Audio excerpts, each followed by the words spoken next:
Salut tout le monde, bienvenue à ce sixième vidéo sur le jeu de Plum Island Horror qui sera publié éventuellement par GMT Games. Dans ce vidéo-là, ça se peut qu'on commence à prendre nos premières chances de faire des actions de follow. Tout va dépendre de ce qui nous tombe dessus, alors sans plus tarder, commençons par tirer un jeton de turn order. J'aime bien quand les méchants jouent avant, puis qu'on sait à quoi s'en tenir. Mais bon, pas nous autres qui décident. Voici. Oh, les flics. Les flics, on commence avec le Crisis Adrénaline, et oui, c'est triste, mais notre ami Chase, qui a 3 de valeur de déplacement à pied quand même, va quitter, puis va s'en venir à la centrale. C'est eux autres qui vont avoir la responsabilité de réparer la centrale. Ce bonhomme-là, qui est meilleur en combat à distance qu'au combat corps à corps, va aussi venir dans la centrale. En passant, je pense que je ne l'ai pas dit, vous avez une limite de deux player units là, dans un area. Là. Vous ne pouvez pas crisser tout le monde à la même place. Là. Les civils, ça c'est correct, ça compte pas, mais des player units comme là, ici, là, je pourrais pas décider par exemple de bouger le lifeguard puis de l'amener ici. Là. Je vais rapprocher leur chef. Où est-il? Il est ici. Il y a 2 de valeur de déplacement quand même. Fait que je vais venir y faire un et 2. Éventuellement, quand il va être ici, lui, il a une habilité assez intéressante, évidemment. Là, c'est très flavorful. Là. Il augmente la valeur de close combat et de range de combat des unités de sa faction de 1. Fait que, il va venir probablement chiller à la beach ici pour pouvoir donner des bonus à nos amis qui vont défendre le fort ici. Frank Drebin, le détective Frank Drebin, va s'en venir lui aussi, 2 de valeur de déplacement, va s'en venir ici. Puisque lui, son habilité spéciale, quand il fait un search, on peut piger 2 cartes au lieu d'une et choisir laquelle qu'on veut utiliser, ce qui est très bon parce que, comme je disais, il y a un faible pourcentage de cartes de search qui sont négatives. Puis il y en a qui sont meilleures dépendamment où est-ce que vous êtes. Fait qu'en tout cas, plus de choix, c'est toujours bon.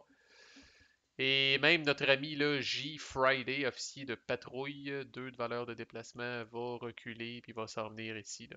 Lui a une habilité particulièrement intéressante pour contrôler les foules. Là. Est très efficace, là, va être très efficace pour prendre ces 4 unités de civils-là, les amener au dépotoir pour les évacuer par hélicoptère. Fait que notre maillon faible-ish présentement, c'est ici. Il y a beaucoup de tracks qui s'est encore rien passé. C'est quand même spécial. Mais bon. Là, ça, ce n'était que le Crisis Adrénaline. Là. Il y a beaucoup de choses dans cette game-là qui reposent sur le prochain check que je vais faire. L'action que je vais prendre comme telle, c'est une action qu'on n'a jamais vue encore, c'est l'action de réparer. Alors, Chase va essayer de réparer la centrale électrique. Alors, c'est une action. Où est-elle? Repair en haut, là, qu'on peut repairer un pont ou un area. Dans notre cas, c'est un area qui est pété.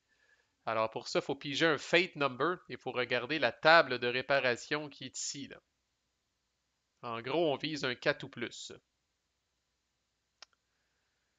On vise un 4 ou plus, idéalement. Vous allez comprendre pourquoi si on le pogne. Fait que voilà, c'est le chiffre en bas à droite qu'on regarde. Tentative de réparation avec notre ami Chase. Oh, un 6. Est-ce que c'est bon? Bon, ben, working overtime, fait que pour un damaged area, on enlève toutes les damaged markers, peu importe leur valeur. 4 à 5 aurait été aussi bon là, pour ceux qui sont prêts à me traiter de mardeux, là. Mais d'où le pourquoi qu'il faut avoir quelqu'un qui répare, surtout un area qui est particulièrement pété, comme la centrale électrique, qui a 3 dommages. Là. Sur un 4 ou 5, vous enlevez du dommage égal au rating administratif de l'unité. Et Chase, c'est haut en Christ. C'est 4 de rating administratif. Fait qu'avec un 4 ou 5, il était bon pour enlever 5 marqueurs de dommages, ce qui est excellent. Je pense pas que je peux. Je pense qu'il fallait que je cible la place. Remove a damaged marker in same area on an adjacent bridge or repair. Ta, ta, ta. Et je pense pas que je peux réparer en plus le pont, là, mais ça serait hot en asti. En tout cas, au minimum, j'ai dit que je réparais ça ici. Fait que ça s'en va. Et là, Power Now. On restaure le power. Alors, comme j'ai déjà dit dans une vidéo précédente, 5 de supplies à tout le monde. Asti, c'est bon. C'est un one-shot, par exemple. Faut pas s'énerver et tout le dépenser, là. parce que c'est un one-shot, mais quand même, comme on dit, ça fait du bien par où ça passe. Alors, 5 de supply à tout le monde. Fait que malheureusement, on peut pas fermer l'électricité, puis ensuite ravoir ce cadeau-là, là. Alors, c'est terminé, là. J'irai regarder, voir, parce que ça n'aura pas d'impact pour ce tour-ci, là, mais j'irai regarder, voir si, grâce à ce résultat flamboyant-là, ou même si j'avais eu un 4 ou 5, puis que j'avais été capable d'enlever 4 de dommages, est-ce que j'aurais pu enlever un de dommage sur le pont, ou vraiment je cible un truc à la fois? C'est rare que vous allez avoir un area endommagé puis un pont endommagé qui est adjacent. Habituellement, c'est un ou l'autre, là. Mais là, c'est un cas où j'avais au total 5 marqueurs de dommages que je pouvais enlever, là. Mais ça reste des. Il y a des marqueurs de dommages qui étaient sur la centrale puis des marqueurs de dommages qui étaient sur le pont, à confirmer. Et là, oui, on va pousser notre luck parce qu'on a gagné ces trucs de supplies-là, là. Fait que si, il n'y a pas tant d'affaires qui pressent, là. Euh, il y en a une qui presse en fait et pour laquelle je veux pousser ma luck, là.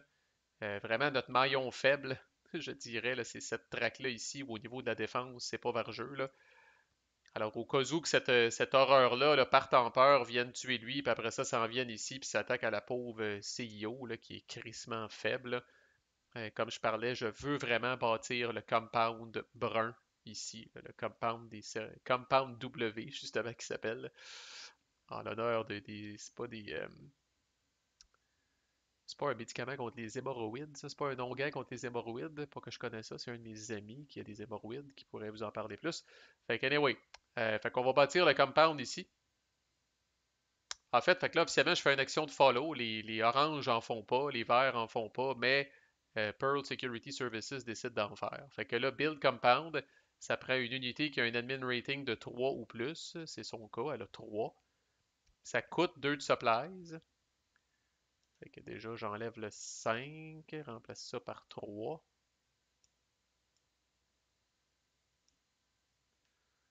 Voilà. Et l'unité qui bâtit se prend un hit. Comme je dis, là, c'est que Martha délègue une partie de son entourage pour la gestion du compound. Et le compound apparaît ici. C'est considéré une unité. Ça ne compte pas, par exemple, le compound, ce n'est pas un standee, là, ça ne compte pas sur la limite de 2 unités là, dans l'area. Fait qu'on pourrait être 2 standees. Je pourrais bouger mon ami le docteur Erwin McCoy ici, puis ce serait encore légal. Sinon, le compound W est une unité. C'est une unité, par contre, qui est immobile. Tous les compounds, à l'exception du camion de SWAT de la police, ne peuvent pas se déplacer, là.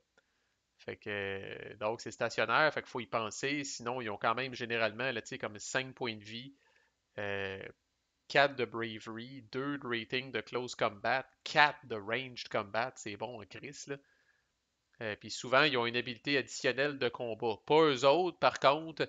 euh, à partir du moment où il est en jeu, le compound lui-même peut faire une action, quand vient le temps de faire une action, là, qui est de ramasser un de supply ou de décontaminer de un niveau, sans que ça l'exhauste l'area, puis sans que les icônes soient présents.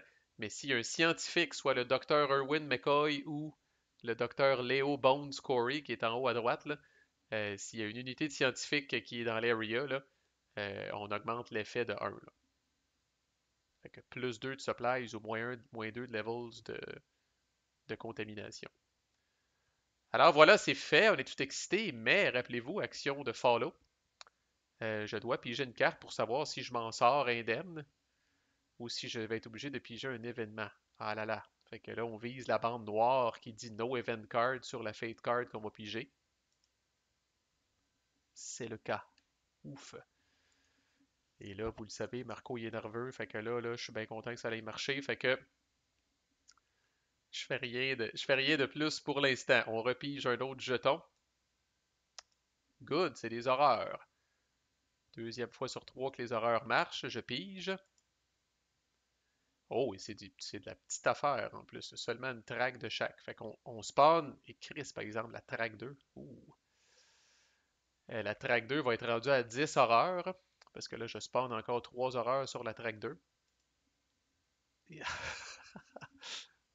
Voilà. C'est écrit dans l'aide sur le module là, qu'une fois que tu as une pile avec 10 horreurs, là, justement, si t'es pour utiliser le piton qui est en haut, t'es peut-être mieux de la tasser parce que là, il est rendu tellement chambranlante, esti, avec 10 tuiles de stacker là, que ça va tout crisser le camp à terre. Fait que ça, mais que ça se mette à avancer, ça sera pas drôle. Là. Ça sera crissement pas drôle. Là. Ça l'avance pas vite, mais ça va faire vraiment beaucoup de dommages. Mais au moins, c'est la track où on a là, vraiment là, les services de sécurité. Là. Je suis pas trop inquiète. Là. Mais bon, mais que ça se décide de décoller, ça va décoller. Et la track 5 s'active. Et là, vous allez comprendre là, l'avantage de cette espèce de chef scout-là ici. Là. Donc là, la track 5 s'active. Je prends les horreurs. Normalement, ils bougeraient de 2, mais dès qu'ils font contact avec quelqu'un, ils arrêtent. Et là, ils arrivent pour faire un close combat, mais où est-il? Alors, notre copain en haut à droite, Jason Kruger, qui dit dans le fond là, qu'il peut essayer il peut essayer d'éviter une attaque de close combat par des horreurs en pigeant un fate number. S'il pogne un, bon ben tough luck, il est obligé de se battre pareil. S'il pogne 2 à 5, il peut se déplacer d'un area. Puis s'il pogne 6, il peut se déplacer d'un area, puis il peut amener avec lui d'autres unités. Là. Puis les horreurs stoppent leur activation, peu importe le résultat. Là.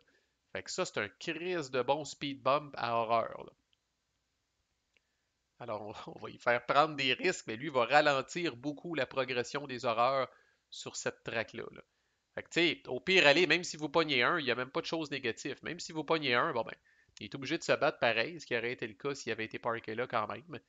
Mais n'importe quoi de plus qu'un, il peut juste se sauver en douce, puis il évite le close combat carrément. Là. Alors, voyons voir, on va piger notre Fate Card. Ouf, on pogne un 2. Il est correct. Fait qu'il s'en vient ici. J'ai l'intention de le faire descendre comme ça, puis d'éviter les horreurs, là, jusqu'à temps qu'il crève, ou jusqu'à temps qu'il arrive quelque part, parce que cette track-là, c'est vraiment celle qui est la plus légèrement défendue. Là. En fait, j'ai personne officiellement pour se battre ici. Là. Peut-être qu'éventuellement, il va falloir tasser ce tracteur à gazon-là, là.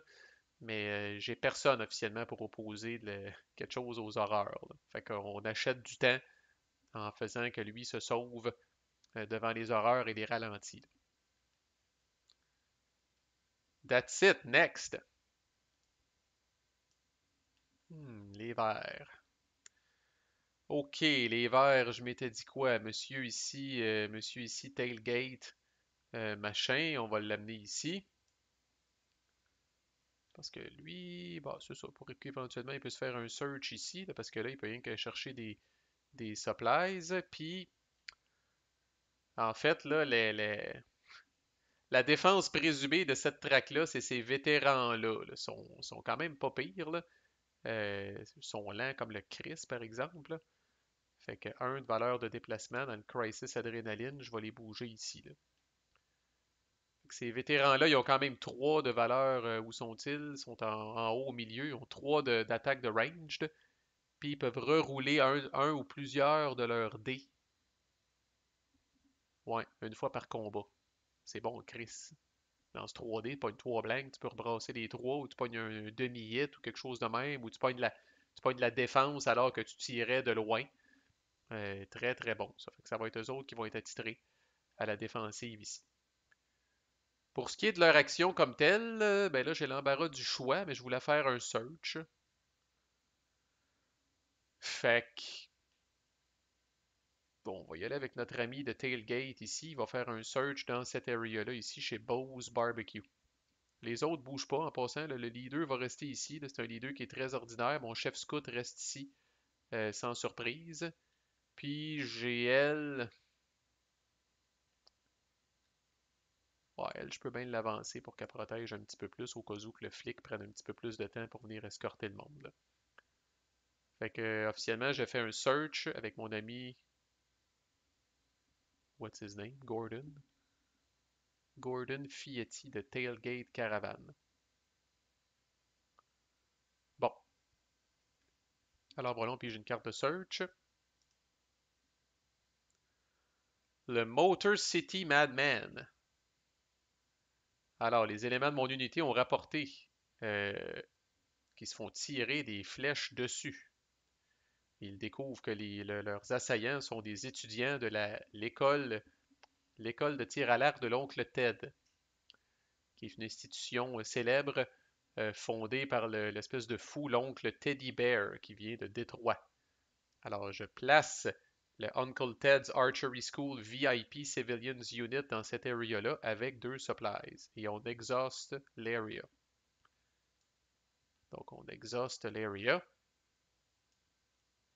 Je place 2 supplies. Nous savons maintenant qu'on on les récupère pas tout de suite. Ça va aller à la prochaine fois que le tailgater va bouger.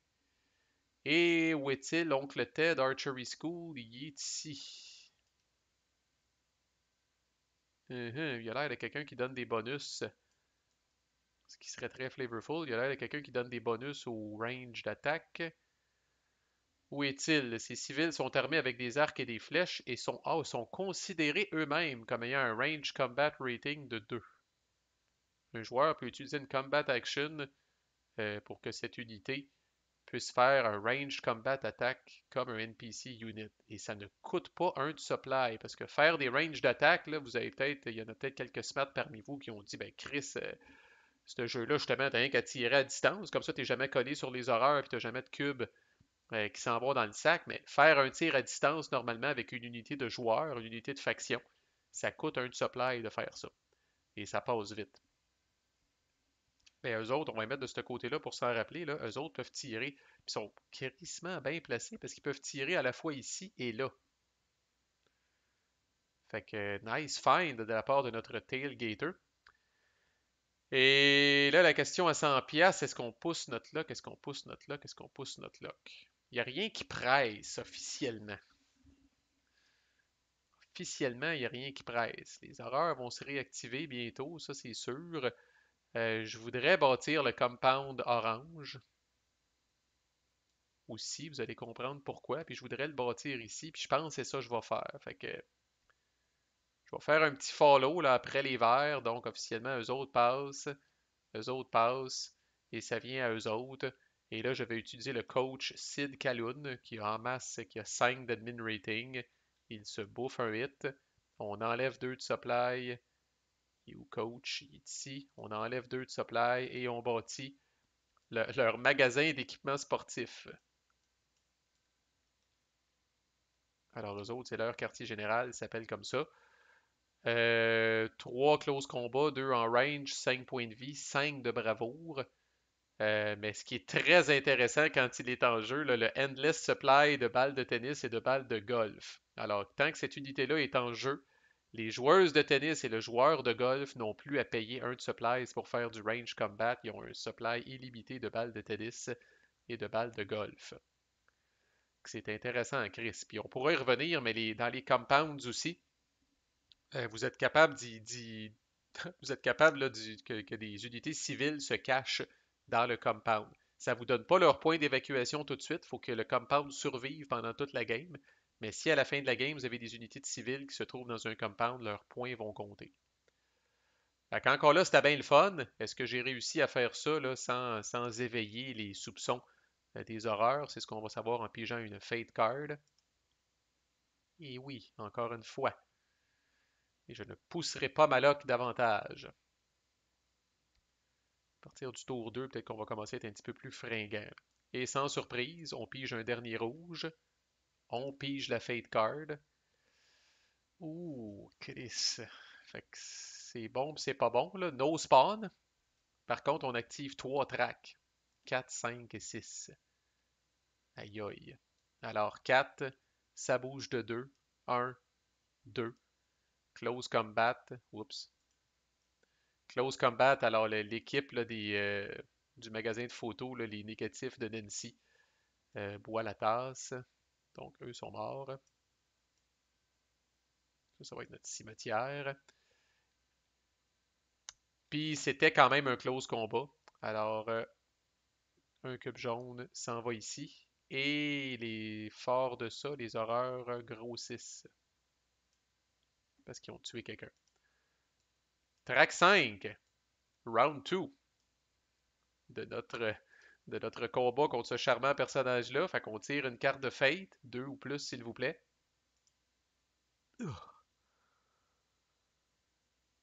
Il réussit à les éviter puis il se déplace ici.